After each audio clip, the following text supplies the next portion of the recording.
It's the proper thickness of the skin in order to mold the shape of the face with his clay. More important in the facial tissue thickness is paying attention to the forms in the skull, the nuances, the differences, the asymmetry.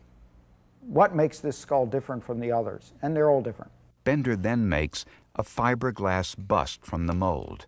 On the right, Bender's forensic bust of the skull found in the field.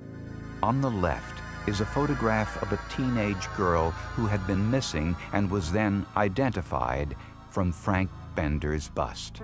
Bender's extraordinary talent to put faces on the dead would now be applied to the living, an aging mass murderer.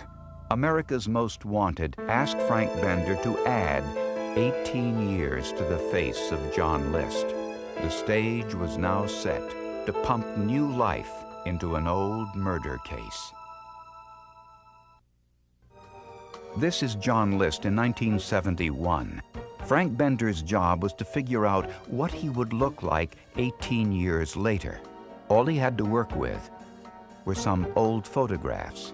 Computers can age a face, but Bender's old-fashioned hands-on technique gives the forensic bust a personal touch. A lot of these computers nowadays will just add like 5 wrinkles because they're 8 years older. Well, sometimes you could actually look better after a few years if you took care of yourself. To look at John List, the individual, Bender needed a psychological profile of the killer. I get into the head of the person. In a sense, I want to become that person while I'm working on the fugitive. I want to feel like that person. I want to know everything about that person. He called on the help of forensic psychologist Richard Walter. Together, sculptor and psychologist would predict how John List would age. Bender and Walter pored over newspaper articles and photographs to analyze the man behind the murders. They researched his strict upbringing by German parents. The Lord is my shepherd. I shall not want. The Lutheran Church had been a focus of young John's life. He was an only child and the son of an overly protective, domineering mother. List had a master's degree in accounting, but lacked social skills and had a history of losing jobs.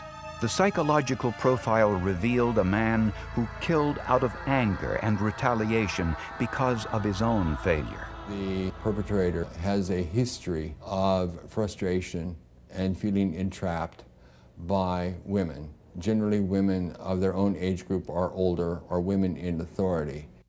The psychological profile helped reinforce Bender's vision of the aging fugitive. I had his mouth going down on the corners because of anxiety that I felt he carried with him from committing these crimes. And Richard brought out that it wasn't guilt from killing